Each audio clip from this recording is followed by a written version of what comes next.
Hi గారు, welcome to our channel. ప్రస్తుతం మనతో పాటు దాము బాలాజీ గారు సీనియర్ జర్నలిస్ట్ ఉన్నారు. వారితో ఒకసారి మాట్లాడదాం. సార్ నమస్కారం. సార్ నమస్తే. సార్ లేడీ అఘోరి దగ్గర నుంచి మన శ్రీవర్షిని తీసుకొచ్చేసారు కదా పోలీసుల సహాయంతో. ఇప్పుడు తీసుకొచ్చేసిన తర్వాత శ్రీవర్షిని అఘోరి గురించి సంచలన విషయాలు బయట పెట్టిందని అంటున్నారు. ఆమె అఘోరి శవాన్ని తినడం కూడా నేను చూశానని చెప్పినట్టుగా కూడా వార్తలు వినిపిస్తున్నాయి. సార్ మరి ఏమేమి విషయాలు అఘోరి గురించి చెప్తుంది శ్రీవర్షిని?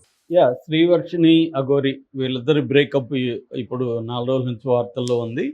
అదేంటంటే అఘోరి దీంట్లోకి ఈ అమ్మాయి వెళ్ళిపోయింది. శ్రీవర్షిని అనే అమ్మాయి మంగళగిరి, ఆమె సెకండ్ బీటెక్ చదువుతుంది. వాళ్ళ నాన్న కోటైకి బ్రెయిన్ స్ట్రోక్ వచ్చినప్పుడు హాస్పిటల్లో నయం కాకపోతే అక్కడ ఒక అఘోరా ఉన్నాడు, ఆయన దగ్గర తీసుకెళ్లారు. ఆయన కొంత ఆయుర్వేదం అది వీళ్ళకి ఇచ్చారు. దాంతో కొద్దిగా వీళ్ళకి ఆయనకి హెల్త్ బాగైంది. అప్పటి నుంచి కూడా ఈ అమ్మాయికి కానీ వాళ్ళ ఇంట్లో వాళ్ళకి కానీ అఘోరా అంటే ఇష్టమైంది. అట్లా ఈ మన లేడీ అఘోరి మంగళగిరిలో కారు బ్రేక్ డౌన్ అయ్యి నైట్ వీళ్ళకి ఫోన్ చేస్తే వీళ్ళ బ్రదర్ విష్ణు, శ్రీహర్ష వీళ్ళు వెళ్ళడం, ఆ టైంలో ఈ అమ్మాయి నేను కూడా వస్తాను అనడం, ఈ అమ్మాయి వెళ్ళడం, దాంతో అఘోరి పట్ల ఈ అమ్మాయికి అట్రాక్షన్, అంటే తొలిచూపులో ప్రేమలాగా వీళ్ళిద్దరూ మొత్తానికి అఘోరి కారులో కూర్చోబెట్టుకోవడం. మామూలుగా అఘోరి కారులోకి ఎవరిని అలో చేయరు, కారులోకి తొంగి చూస్తే కూడా అతనికి కోపం. అట్లాంటిది ఈ అమ్మాయిని కూర్చోబెట్టుకోవడం, వీళ్ళిద్దరూ మాట్లాడుకోవడం ఇది జరిగింది. దాంతో ఈ అమ్మాయి ఇంటికి కూడా రాననింది. నేను అఘోరితో ఉండి తర్వాత వస్తాను అని చెప్పింది. వీళ్ళు వచ్చేసారు. తర్వాత 12 గంటలకు ఎప్పుడో రాత్రి ఫోన్ చేసి మేము ఇద్దరం వస్తున్నాం అని చెప్తే ఇంటికి వచ్చాడు. ఈ లేడీ అఘోరి వచ్చింది. సో వీళ్ళిద్దరూ ఒకే రూమ్లో ఉన్నారు ఎక్కువ రోజులు అనేది వాళ్ళు చెప్తున్నారు. అలాగా మొత్తానికి ఈ అమ్మాయికి వాళ్ళ ఇంటిల్లి పాదికి కూడా బిర్యానీలు తెచ్చివ్వడం, ఎగ్ పప్పులు, ఇట్లా ఏది అడిగినా తెచ్చడం, అవన్నీ శ్రీహర్ష డీటెయిల్గా చెప్తున్నాడు. మొన్న శ్రీహర్ష కానీ విష్ణు కానీ డీటెయిల్గా మీడియాతో మాట్లాడారు. అంటే అఘోరి లక్షలు ఖర్చు పెడుతుంది. ఆమె దగ్గర విపరీతంగా 4-5 అకౌంట్లు ఉన్నాయి, డబ్బులు విపరీతంగా ఉంది. చాలామంది దగ్గర వాళ్ళకి ఏదో చేస్తాను, యాగాలు యజ్ఞాలు చేస్తాను, ఇంకోటి చేస్తానని చెప్పి వాళ్ళ దగ్గర డబ్బులు తీసుకుంటుంది. కొంతమంది పొలిటీషియన్స్ బ్యాకప్ కూడా ఈ అమ్మాయికి ఉందనేది కూడా అతను ఆరోపిస్తున్నాడు. ఎందుకంటే నేను అఘోరీలతో కొంత తిరిగాను, నాకు ఐడియా ఉంది అఘోరీలు ఎలా ఉంటారు. ఈ అఘోరికి అయితే లేడీ అఘోరికి ఏమీ రాదు, మొక్క కూడా రాదు. ఏదో మందులు పెట్టడం, పశువులు పెట్టడం తప్ప అఘోరీలకు సంబంధించిన నాలెడ్జ్ ఏమీ లేదనేది కూడా అతను చెప్తున్నాడు. సో ఆ యాంగిల్లో మొత్తానికి 7 రోజులు ఓవరాల్గా 7 రోజులు ఈ లేడీ అఘోరి వాళ్ళ ఇంట్లో ఉండి ఈ అమ్మాయిని ట్రాప్ చేసింది అనేది వాళ్ళ ఆరోపణ. ఈ అమ్మాయి ఏం చెప్తుందంటే నేను వాలంటరీగానే వచ్చాను, నాకు ఈ లేడీ అఘోరి అంటే ఇష్టమైంది. సో నేను ఎడ్యుకేషన్ పరంగా కూడా కంటిన్యూ చేస్తాను అని చెప్తుంది. కానీ వాళ్ళ ఇంట్లో వాళ్ళు ఆల్రెడీ 8 నెలల నుంచి మేము కాలేజీకి వెళ్ళట్లేదు, మా దగ్గర కూడా డబ్బులు లేక మేము కొంత నెక్స్ట్ ఇయర్ చేద్దామని మేము ఆగాము అని వాళ్ళు కూడా చెప్తున్నారు. అంటే ఇంట్లో వాళ్ళతో కూడా ఈ అమ్మాయికి ప్రాబ్లమ్స్ ఉన్నట్టే కనపడుతుంది. ఆమె ఏం చెప్తుంది, నన్ను ఈ పెంచిన అన్న విష్ణు కానీ వీళ్ళు కొట్టేవాళ్ళు, నన్నే కాదు మా అమ్మను కూడా కొట్టారు. సో అని అమ్మాయిని గాయాలు ఉన్నాయి నాకు, అలాగే కొట్టారు ఇతను, అందుకని నాకు అఘోరి నచ్చారు, అఘోరితో వెళ్ళిపోయానని చెప్తుంది. సో ఇంట్లో అమ్మాయికి కంఫర్ట్ ఉన్నట్టుగా ఒకటి లేదు. రెండవది ఈ అఘోరీల పట్ల ఉండే ఒక ఇంట్రెస్ట్ కావచ్చు, మొత్తానికి అట్రాక్ట్ అవ్వడం కావచ్చు, వెళ్ళిపోయారు. ఎందుకంటే వాళ్ళిద్దరి మధ్య ఒక ఎమోషన్ బాండ్ ఉన్నట్టుగా అయితే వీడియోలు చూస్తే అర్థమవుతుంది. అఘోరి కూడా గద్గద స్వరం అంటారు కదా, ఏడుపు రాంది ఒకటే అలా మాట్లాడుతున్నారు, పెట్టింది వీడియో. అసలు ఈ వీడియో పెట్టింది అఘోరిని, ఫస్ట్ వీళ్ళు పెట్టలేదు. అఘోరి నుంచి ఈ మన శ్రీవర్షిని బయటికి తీసుకురావడం అనే వీడియో పెట్టింది ఎవరు? అఘోరి తన పర్సనల్ యూట్యూబ్ ఛానల్లో అప్లోడ్ చేసింది. దాంతో మిగతా ఛానళ్ళన్నీ దాన్ని పికప్ చేశాయి. సో వీళ్ళు అర్ధరాత్రి వెళ్ళి అక్కడ నైట్ స్టే చేసి ఎవరు ఈ విష్ణు వాళ్ళ ఇంకొక బ్రదర్ శ్రీహర్ష, తర్వాత ఇంకొక మహిళను కూడా తీసుకెళ్లారు ఇక్కడ నుంచి, బంధువుల్ని. వాళ్ళ అమ్మకి ఏదో హెల్త్ బాగాలేకపోతే సో వీళ్ళు ముగ్గురు వెళ్ళారు. ఇక్కడ నుంచి పోలీసులు వాళ్ళకి, గుజరాతీ పోలీసులకి ఇంటిమేట్ చేశారు, అహ్మదాబాద్ పోలీసులకి. వాళ్ళు కోఆపరేట్ చేశారు. వచ్చి వీళ్ళు పెట్రోల్ బంకులో వీళ్ళిద్దరు పడుకున్నట్టుగా అర్థమైంది కారులో.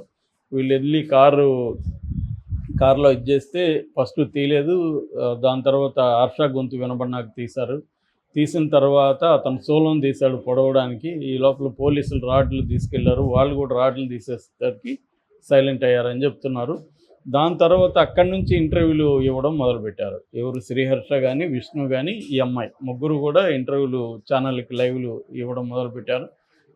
అప్పుడు వాళ్ళు కొన్ని విషయాలు, సంచలనమైన విషయాలు ఏంటంటే, అఘోరి మందు భయంకరంగా మందు తాగుతుంది, నాన్ వెజ్ విపరీతంగా తింటుంది, తర్వాత డబ్బులు విపరీతంగా వసూలు చేస్తుంది, అఘోరికి అసలు ఏమీ తెలియదు అనేది ఒక యాంగిల్. రెండోది, అఘోరికి మేల్ ఇవే ఉన్నాయి, మేల్ బాడీ, అతని బాడీ మేల్ కానీ నేను సెక్సువల్ ట్రాన్స్మిషన్ చేసుకున్నానని చెప్తుంది అఘోరి. కానీ అతను మేల్ బిహేవియర్ ఉంది, మేల్లో ఉండే కామ కోరికలే అతనికి ఉన్నాయి.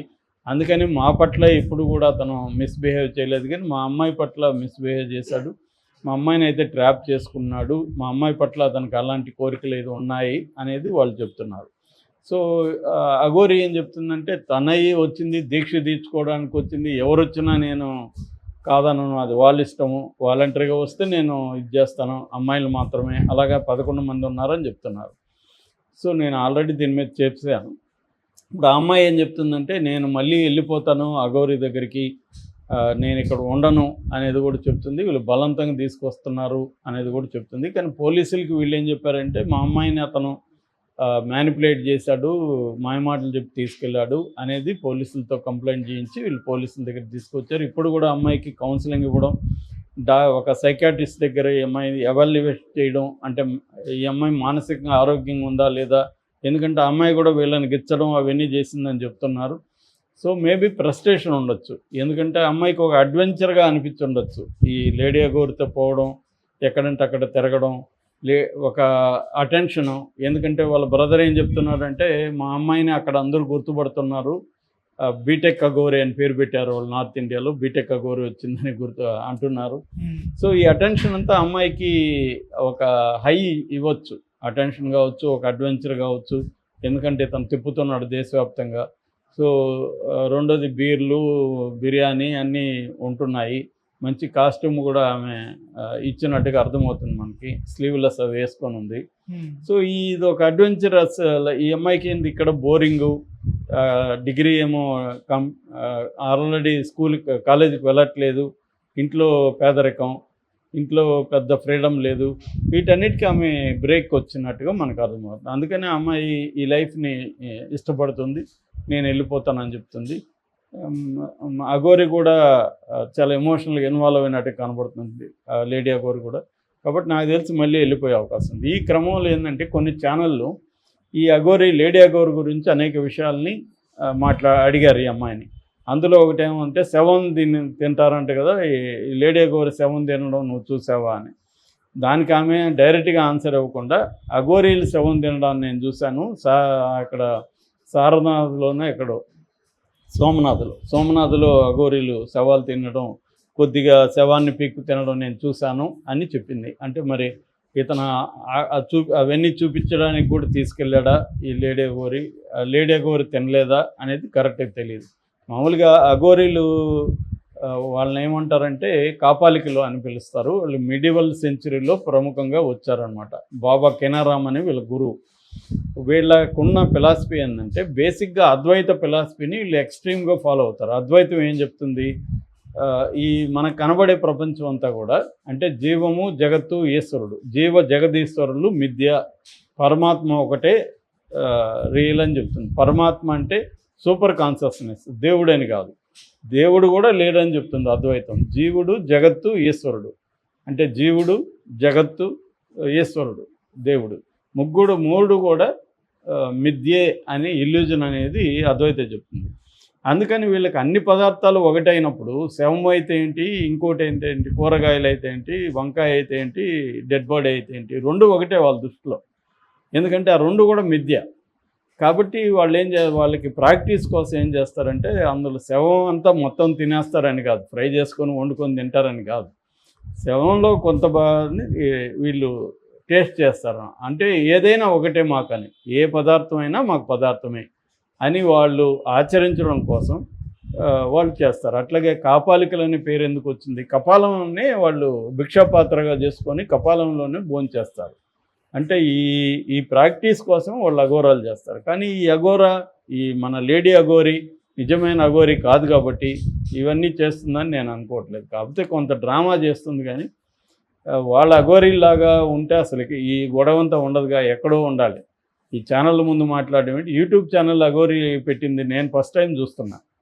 సో ఇవన్నీ ఏంటంటే ఈ అఘోరికి ఇంకేదో హిడెన్ ఎజెండా ఉంది, డబ్బులు ఏదో బాగా వస్తున్నట్టుంది, ఒక అడ్వెంచరస్ జర్నీ ఉంది, మంచి కారు కొనుక్కుంది, ఐఫోన్ పెట్టుకుంది, ఏసీ ఉంది, జర్నీలు ఉంది, ఎక్కడ పోతే అక్కడ డబ్బులు వస్తున్నాయి, జనాలు ఇది చేస్తున్నారు, ఈ లైఫ్ని ఎంజాయ్ చేస్తున్నట్టుగా మనకు కనపడుతుంది. అందువల్ల ఈ అఘోరి శవాలు తింటుందా లేదనేది డౌటే, కానీ మామూలుగా అయితే అఘోరీలు తినడంలో పెద్ద ఆశ్చర్యం లేదు. Okay sir, thank you so much.